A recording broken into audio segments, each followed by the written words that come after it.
I have always loved and done all that I can to be loved. I was born for the opposite sex. All of my life, I was the victim of my senses. I have delighted in going astray. Cultivating pleasure was always the chief business of my life. Giacomo Casanova, the man with the reputation as the world's greatest lover. In a relentless pursuit that took him across the length and breadth of 18th century Europe, he seduced countless women. Noble women, nuns, and harlots all fell for his devastating charm. In the past, Casanova has been dismissed as a selfish womanizer for whom women were little more than conquests. But historians are now re-examining Casanova's life and loves, and he's emerging in a new and altogether more radical light. Could it be that Casanova was a sexual revolutionary, centuries ahead of his time? He wasn't a man's man. He wasn't going to go back and say, oh, cool, guess what I'd done last night? That Contessa, whoa, what a goer. Here, love, give us another. No. He was a vulnerable and emotionally open man who liked women, liked their minds, liked their bodies. He was a precursor of, in a curious way, feminism.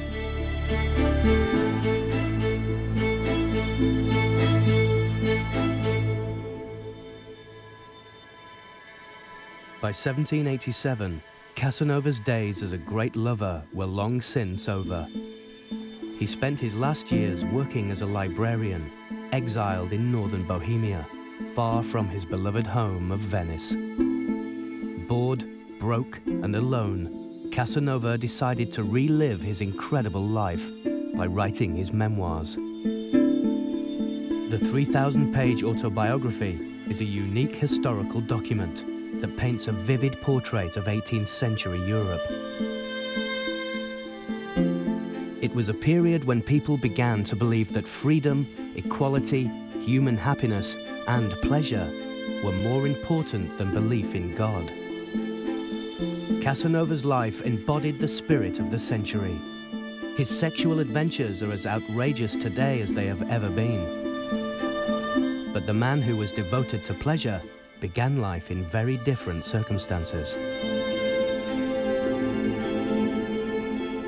Until he was 8 years old, Casanova lived in a state of total sensory deprivation. He was kind of retarded. He couldn't hear properly, he didn't speak, and he suffered from massive, dramatic nosebleeds. He said he spent his, I think, first 7 years of his life, he said, in a kind of vegetative state. This strange child. Don't forget, we're talking here, somebody who ended up more or less a nobleman, and the kid was a sort of nothing with a runny nose that occasionally bled, no, just awful.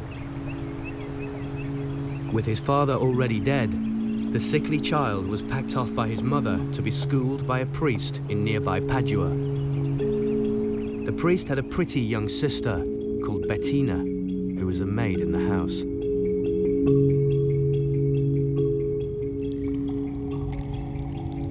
It was she who, little by little, kindled in my heart the first sparks of a feeling which would later become my ruling passion. He fell violently in love with her, and she teased him unmercifully. She insisted on coming into his bedroom and washing him, and generally aroused him to a pitch of uncontrollable frenzy about her. The 9-year-old boy's infatuation was crushed when he discovered that Betina already had a lover, but he remained loyal when she needed him most. She became very, very sick with smallpox, and Casanova tended her, and you start to see in that very early instant the kindness of Casanova towards women he loved.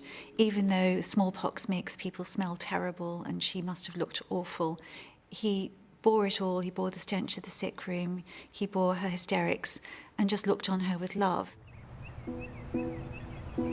There's this tenderness to Casanova that comes to him completely naturally, and his first love is like a blueprint for the rest of his relationships and how he interacts with women after that.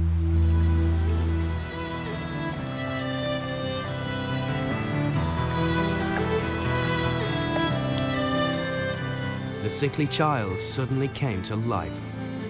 He learned to read in a month, and as he matured, he developed into a brilliant student.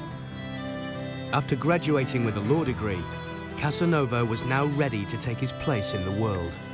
He returned to Venice, the maritime capital of the world, fabulously wealthy, glamorous, and wildly decadent.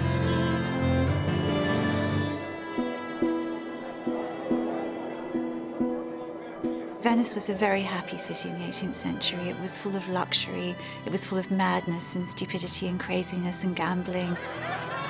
People would gamble their clothes and walk home naked. It was a city completely devoted to pleasure.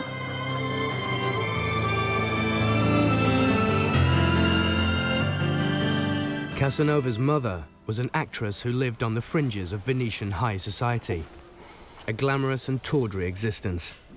Most actresses could be bought for a price, and it seems that Casanova's mother was no exception. Her career was spent touring Europe with theatre companies. When she and Casanova were reunited in Venice, she barely knew him. There's a moment when his mother sees him in company tell a sexual quip, tells a joke, which is witty and intelligent and astounds everybody around the table. And his mother, for the first time, sees him as this fully formed, wonderful gentleman. Suddenly, for the first time in his whole life, she showed him affection.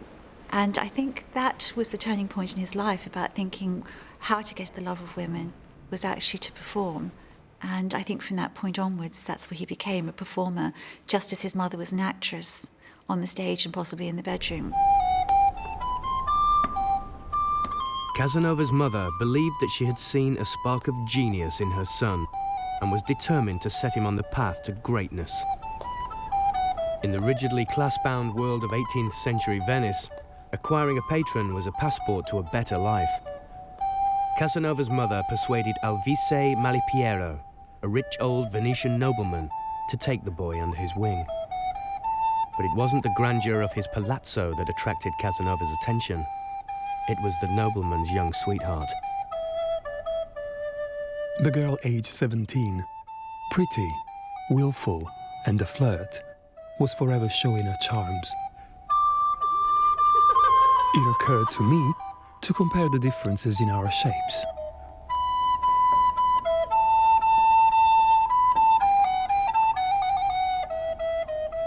He really should leave this alone, but he can't help himself. He cannot help himself. He begins already flirting with her, and he actually gets caught with her and ruins this whole first opportunity that his mother's brought about for him. And that was the end of his patronage from Malipiero. But it was the beginning of stories about Casanova as a great lover of women, a bit of a daredevil, a bit reckless. In an attempt to tame the young rebel and bring respectability to the family name, Casanova's mother came up with what she thought would be the perfect career for her son: the priesthood. In 18th century Europe, the Catholic Church had immense power and was the chosen route to wealth and status for young men like Casanova. He immediately shone in his new role. For a man who now seemed to thrive on being the center of attention, the priesthood seemed the perfect stage. He preached a wonderful sermon at the age of 17, and a collection was taken up and amounted to almost £1,000 in modern terms. This, I think, was because of the attractiveness of Casanova rather than the attractiveness of the sermon. Casanova's career took off. He found himself working as personal secretary to Cardinal Acquaviva in Rome, a man said to be more powerful than the Pope. Here I was in Rome, with a fair amount of money and some good letters of recommendation, completely free. My capital was an unbridled self-esteem. I felt I was capable of anything. And it seemed that he was. He was granted an audience with His Holiness Pope Benedict IV. Casanova could not resist the temptation. He asked the Pope if he could have permission to read erotic books forbidden by the Church. The audacious request was granted. He's riding this massive success in such a short period of time, but The one thing about Casanova is, and it's his driving force behind him, is that he will throw everything away for love.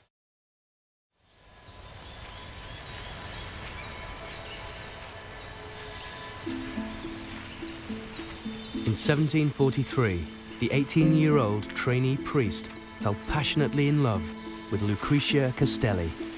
She was 10 years older than him and married. The Catholic authorities watched on in horror as the illicit affair intensified. The lovers fought against their desires for 2 months until they could no longer resist. He was quite prepared to say, well, why should I be bound by rules and conventions? And if it comes to a choice between rules and conventions and my desires, my inclinations, I'm going to choose my rules and conventions. What Casanova is saying is, what's wrong with my desire? And that, I think, is a really radical question. I mean, what actually is wrong with this particular inclination? And if all you've got to say in answer to that is, oh, she's married, I think Casanova would say, well, is that actually sufficient reason? Why should that be a limitation on my desire?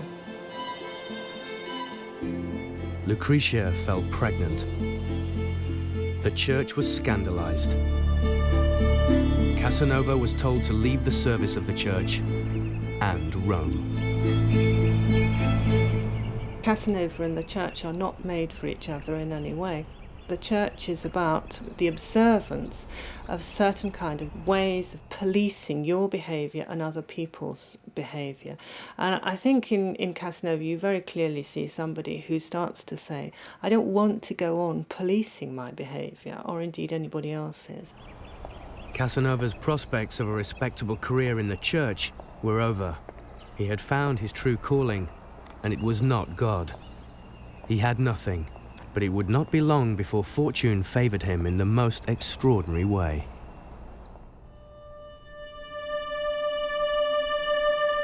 Giacomo Casanova's affair with a married woman had wrecked his blossoming career in the church.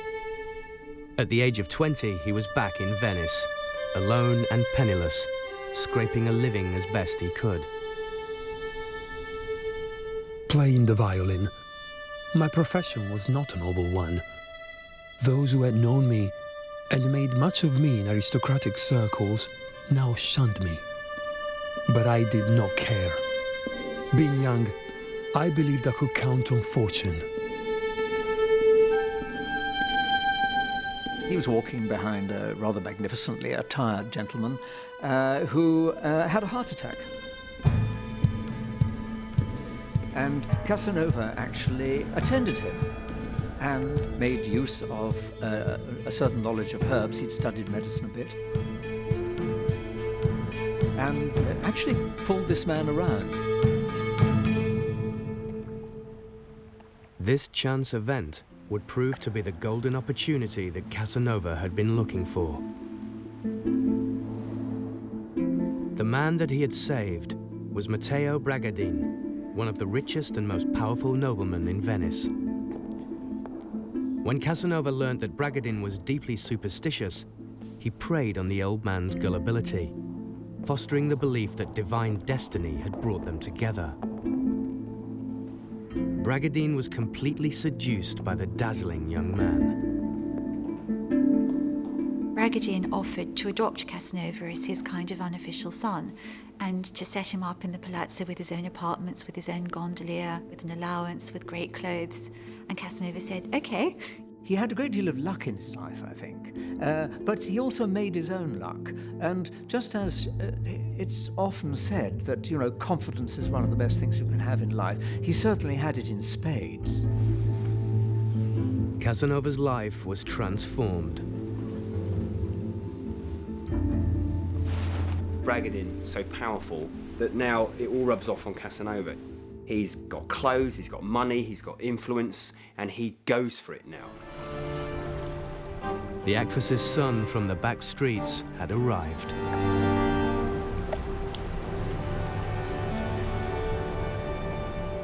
The doors to Venetian high society were open to him. he was welcomed as a gentleman in all the grandest palazzos.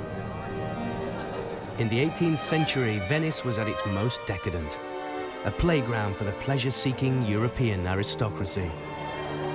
It was also a city with double standards. The rich had brothels and illegal gambling rooms, but those without money and influence were ruled with an iron fist. The highlight of the year was Carnival. The already decadent city went wild for 6 months. Life became one outrageous non-stop party. Venice was always the place where you enjoyed yourself, especially at carnival time. And the carnival was a time of great sexual indulgence.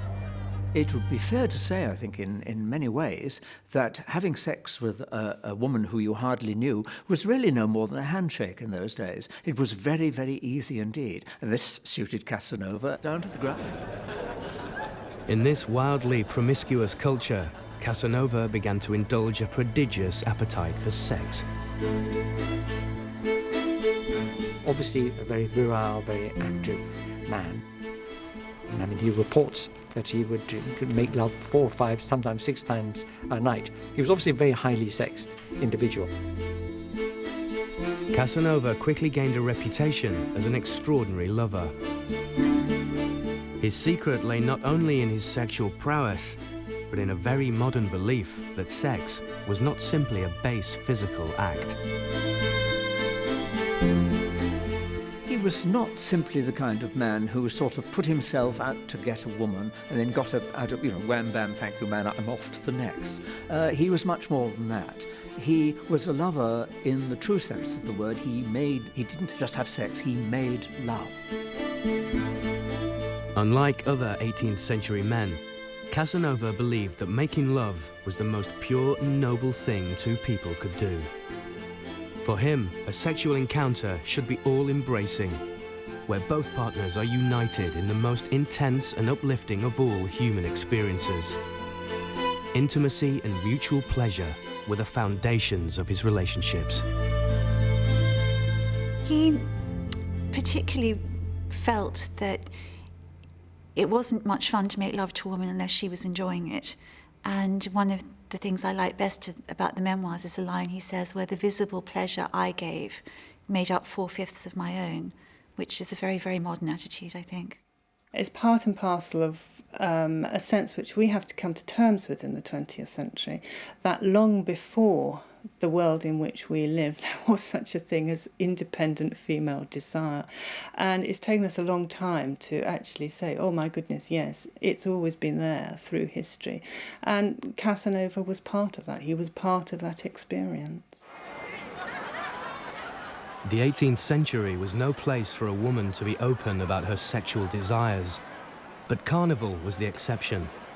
Masks provided discretion and anonymity and allowed women to give free rein to their passion. It was during the height of Carnival in 1748 that Casanova met Caterina Capretti, known in the memoirs as C.C. I saw C.C., ravishingly beautiful and elegantly masked. Seeing a pure joy of soul shining in her eyes, my love became immense.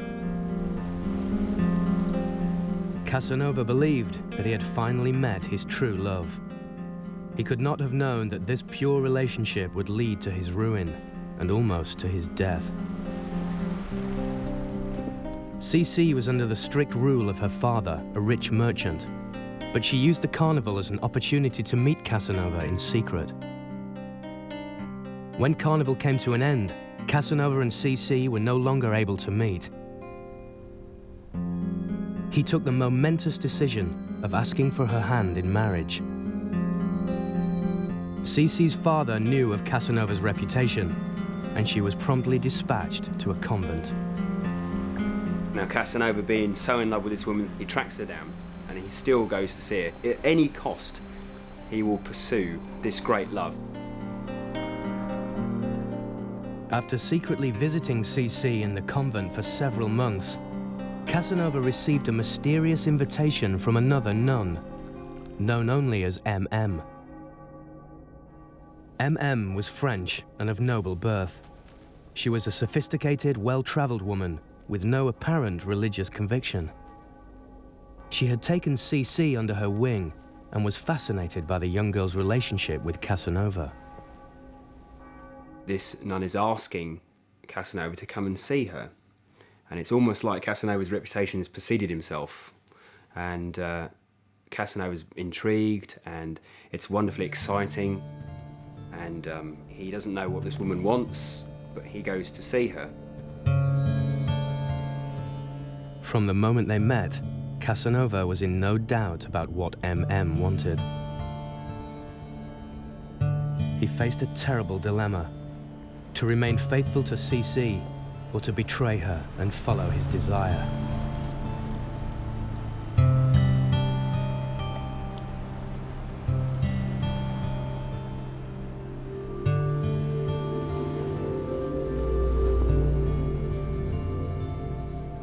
Casanova is very caught up in all this kind of high, potent sexual relationship between the two of them, which is entirely led by the woman, not by him. And he loses all his reasoning. He's entirely taken up by her, and she's basically pulling all the strings. After their second secret liaison, MM made a shocking revelation. Whilst they had been making love, they had been watched by François de Berny, the French ambassador to Venice, a notorious sexual decadent.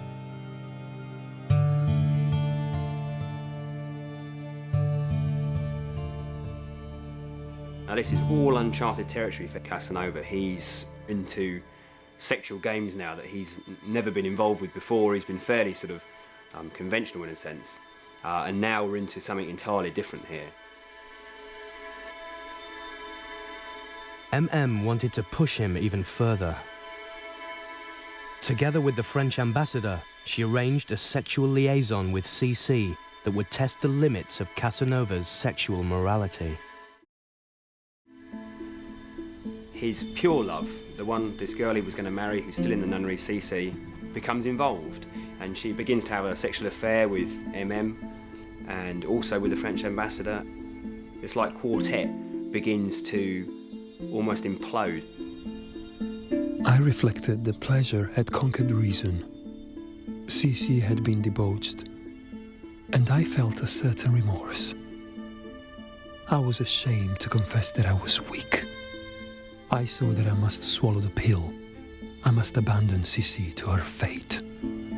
At the end of all this, he looks back on it and realises that all that excess, that deviance has led to this young girl, his pure love, becoming debauched, and he's not comfortable with it at all. Casanova had put his sexual desire before fidelity. He allowed his love for CC to be forever corrupted. He now understood that the pursuit of pleasure meant that he would never lead a conventional life. There was no turning back. He abandoned the idea of marrying CC.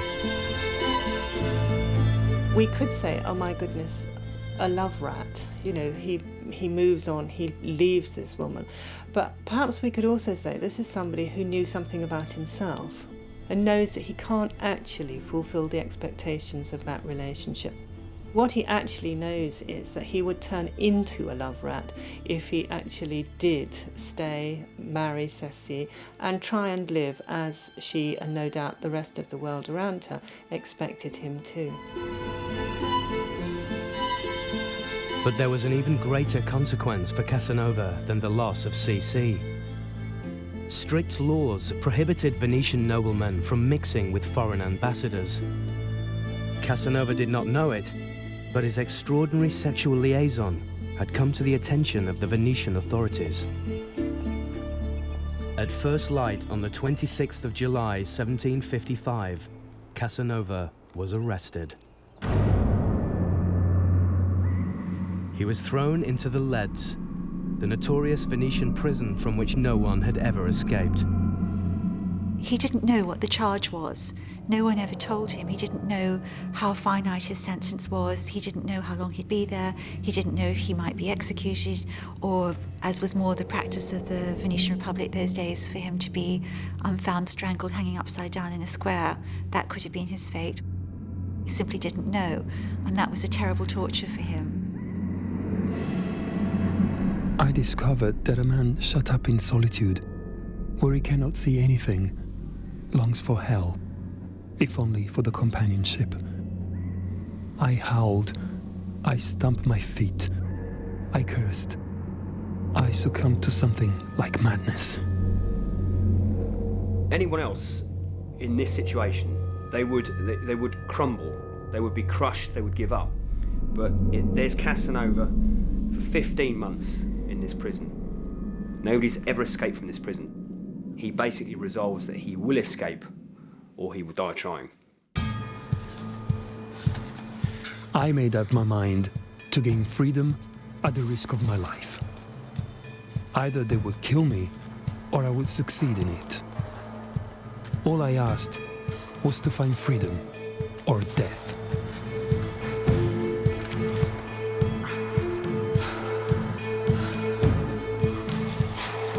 Under cover of darkness, on the 31st of October 1756, he made his escape from the leads.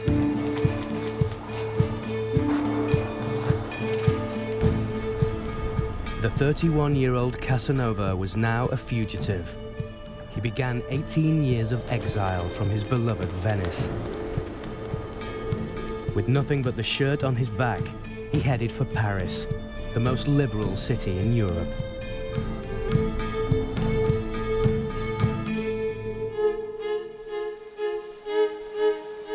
Following his daring escape from prison in Venice, Casanova made his way to Paris, which was known then as Europe's city of sin, a place where anything went.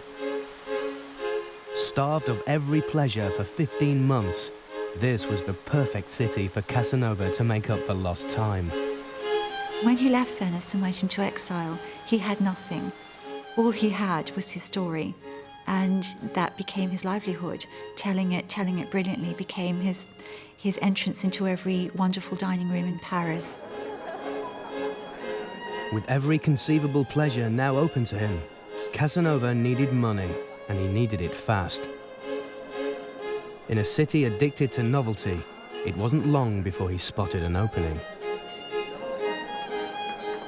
There was a fellow Italian there who had come with the idea of starting up a lottery. And Casanova simply appropriated the idea and put it forward as his own. And with this extraordinary confidence, this extraordinary way of being able to convince people that he could be believed when he said he could do things, actually started the lottery, made an enormous fortune with it. He set himself up in a grand house with servants, he gave dinners, he appeared in the theatre in the most splendid costumes, covered in diamonds. He was seen on the arm of the most beautiful women. He was known in society. It was, in a sense, I suppose, the best time of his life. I loved. I was loved. My health was good. I had a great deal of money, and I spent it. I was happy and confessed it to myself, laughing at the stupid moralists who say there is no true happiness on earth, as though you could look for it anywhere else. In 18th century Paris, Casanova found a melting pot of radical new ideas. The Enlightenment was in full swing. There was an explosion of radical new political ideas, scientific theories and revolutionary ways of seeing the world. There was craving for anything new, a desire to experiment. Man's happiness and pleasure were for the first time more important than God's will. A number of people, of which he was one, were very, very much trying to work out new ways to live, and new ways to live which weren't subject to the authority of the church, the state, but seemed to have some kind of purpose. I think what the 18th century did was to recognise, if you like, the possibilities of sexual pleasure, physical pleasure. The century was made for him and he was made for the century. I mean, he was committed to the view that the life of the senses, food, fine clothes, enjoyment of the world, and especially enjoyment of the sexual pleasures, was something truly worthwhile in its own right. One of the most perfect days he had, I should think, in his view, was a day when he spent the afternoon with Voltaire discussing philosophy and Italian poetry, and then in the evening going out with the town councillor and enjoying himself thoroughly with 3 young women, which was nice. For Casanova, this was a period of unremitting sexual adventure. There were countesses, lace sellers, silk makers, pregnant damsels in distress, more nuns, and even a threesome with a hunchback. None of these relationships lasted for more than a few months. This relentless succession of affairs has given Casanova the reputation of a lady killer for whom women were mere conquests. But the women were equal and willing partners in his affairs. They lived in an age with little or no contraception, were often already married, and yet were still prepared to risk everything for an affair with Casanova. Compared with how a lot of men behaved and how women were almost universally seen as chattels, as meat, as scalps to hang above the fireplace, Casanova was a gentleman par excellence. To Casanova, being a gentleman meant treating your lover as an equal, and that was a very rare thing in the 18th century. Ideas about equality and freedom did not extend to women during the Enlightenment. It would be 200 years before men began to accept their sexual partners as social equals. In the 18th century, men still treated women as second-class citizens, whose role in life was to serve and pleasure them. Casanova was a rare exception. He respected and admired women. The women he encountered were every bit as interested in having an affair with Casanova as he was with them. Treated them as equals, treated them as intellectually and morally as equals. And so it is now possible to say what might seem to be an outrageously paradoxical thing, and that is that he was, in his way, an early feminist. He wasn't saying, look, I'm going to persuade you to have sex with me because I'm powerful, because I'm rich, because I'm important. He said, I would like to do this because I like you, because I think this could be something that we could both enjoy. And it left out the social. And once you left out the social, you left out this dynamic of male power and female powerlessness. What he was saying was that this isn't just about what I want from you, it's also about what you can give to me. And that liberating sense of equality. And that's totally, I think, radical and revolutionary. That's why he's perhaps a trailblazer. Casanova believed that a passionate love could only ever be short-lived, and always made sure that relationships came to an end before they became stale. His belief that love is always fleeting would be cruelly challenged by the great affair of his life, Henriette. Casanova fell in love with her, fell properly in love with her. He was always falling in love with women, but this time it was very, very serious.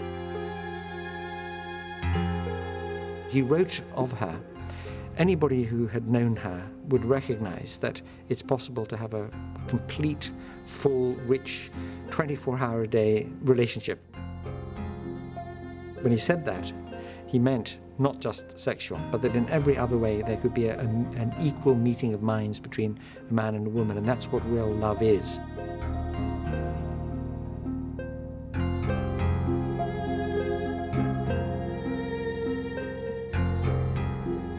I think Henrietta probably was the ideal relationship in his life. And he says in his memoirs that they went to bed every night in love and they woke up every morning more in love. Tasting the delights of true happiness, we scoffed at the philosophy which says that happiness cannot be perfect because it is not enduring.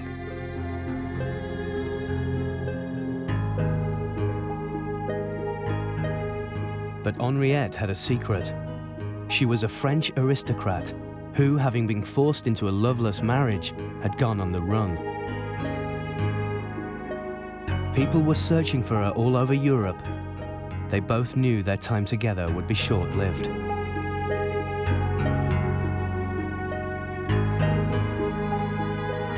It ended because she basically had to go back to her husband, and he had to accept that. If the relationship had been open-ended, I don't think he probably would have found as much pleasure in it as he did.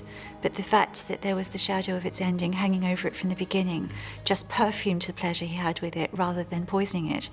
And he was free within the context of knowing the relationship was finite to explore absolutely everything with Henriette, every kind of intimacy, intellectual and physical, and find in her probably the kind of woman he wished he could find on a regular basis for the rest of his life. Late in life, when he was writing his memoirs and he looked back at that episode, he wrote, "True love comes after sensual experience. If it doesn't, then it's stale and it's not going to go anywhere." But the sensual encounter can be the basis for genuine love and understanding between people.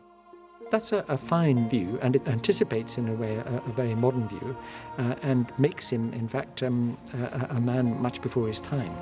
I think the nearest thing you can say to why the Henriette thing worked so beautifully is that she was him. He'd actually, for the only time, met another one.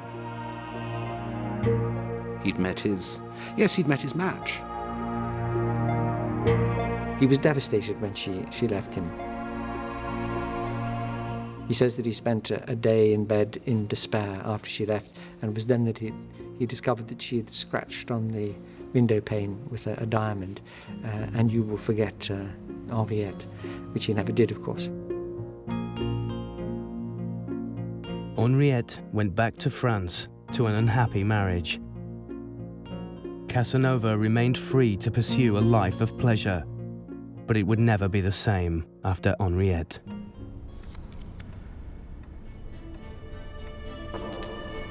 Now in his late 30s, Giacomo Casanova had squandered his fortune and was reduced to living off his wits.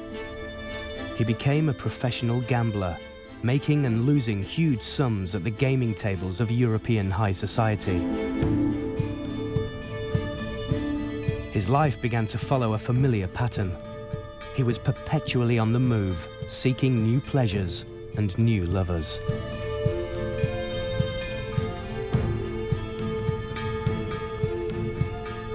He needed to keep moving on, I think. He would settle down for a while and things would be fine, but then he'd get a sort of wanderlust, which was partly needing to move on physically to another place, partly the need to move on physically to another woman, I think. There was an increasingly self-destructive streak to his relentless round of pleasure-seeking. His lifestyle was starting to take its toll, emotionally and physically. He seemed to make a habit of, when a relationship ended, he would go to a prostitute and almost inevitably develop a venereal disease. So he would then abstain for the 6 or 8 weeks it took for him to recover from whatever he'd caught. And that period of reflection, of being quiet in a dark room, of eating sensibly, of refraining from gambling, almost every kind of pleasure of the flesh and spirit, he would use to restore his spirits, and then he would come out of that room restored and ready to have another relationship. Casanova found it increasingly difficult to satisfy his desire for new pleasures. Did the growing aimlessness and tawdriness of his life signal that he had reached the limits of his hedonistic philosophy? I think what happens if you think of a life which is going to be organised just around pleasure is that you have to recognise that the repetition of pleasure is going to be precisely that achieving pleasure doesn't necessarily lead to anything else. So it's not an escalator, it's a roundabout. Casanova's world was beginning to crumble. Bankrupted in Paris, expelled from city after city, he set out at the age of 38 for England. London offered the prospect of a new stage, of new opportunities, but the reality turned out to be very different. He set himself up in a fine house in Pall Mall, and after several months was introduced to a woman called Marie Le Charpillon. He was led to believe that she could be his mistress, as she had been for other rich men. He was wrong.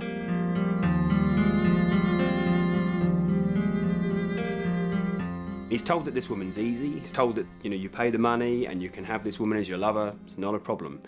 Now, this girl is very, very clever. She completely strings Casanova along, and Casanova falls more and more and more in love with her simply because he can't have her.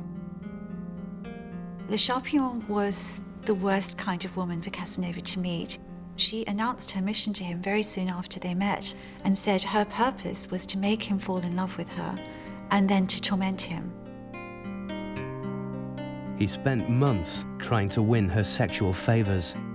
He showered her with presents and huge sums of money, but got nowhere. He tried to free himself from her, but he had become obsessed. He desperately, desperately wanted her. This was addiction at its worst. And she let him flirt with her, she let him see her in her bath, she promised him every favor she would never deliver. And this was something that had never happened to him. And it drove him to desperation. Le Charpillon rejected his advances one more time, and Casanova snapped.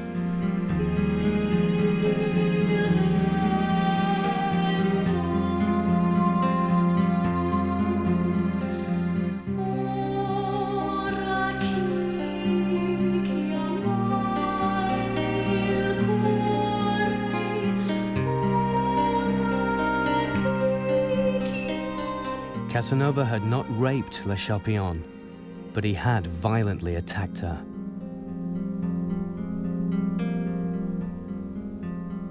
He's very, very hard on himself about it, and you do see that he's capable of self-disgust. He suffers extreme self-recrimination.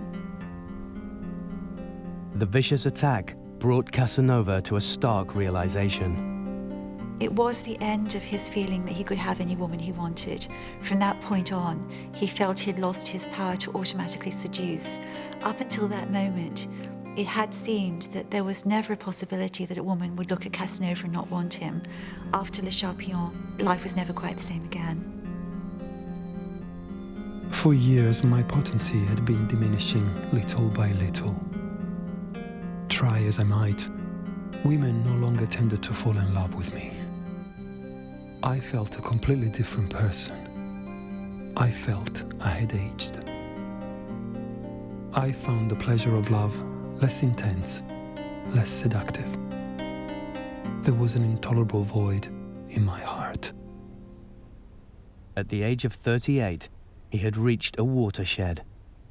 He had become weary of his role as the great lover, the great adventurer, the great wit that amused high society.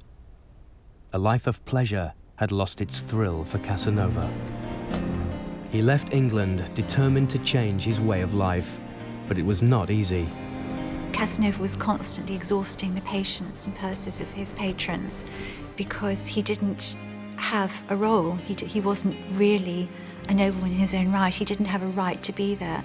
So once his entertainment value was exhausted, he had to move on and find someone else to entertain. For the next 20 years, Casanova crisscrossed Europe, never settling anywhere for long.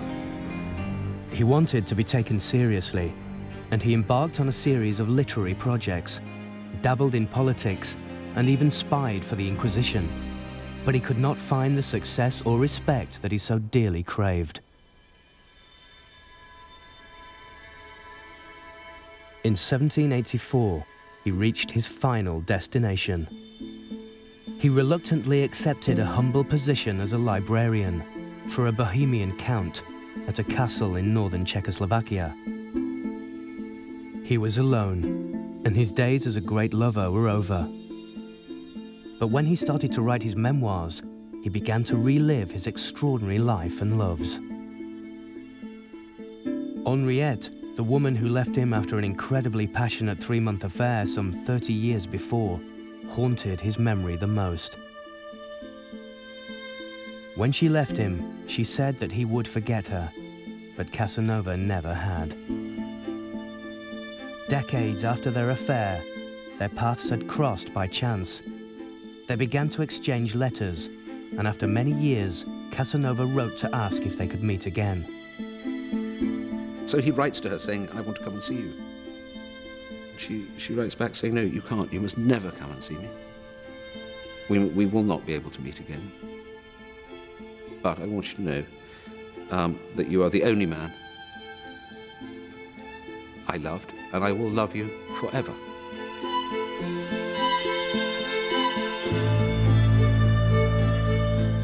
It's very moving, it's very touching, and again, gives the lie to those who think that he was a bad hat. If he got what was coming to him, I mean, one of the things he got was undying love, and I don't think that's such a bad thing. Casanova died in 1798 at the age of 73.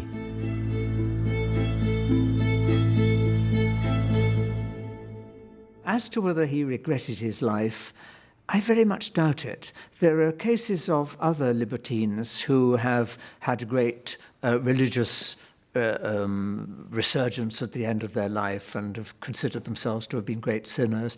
I don't think Casanova ever considered himself a great sinner. I think he considered himself as a fallible human being who'd had a jolly good life. Casanova's enlightened views on women and the importance of pleasure now seem less radical. But he remains a pioneer and a sexual icon. Casanova's refusal to conform to conventional morality by his choice of short-term affairs over lifelong relationships continues to challenge us today.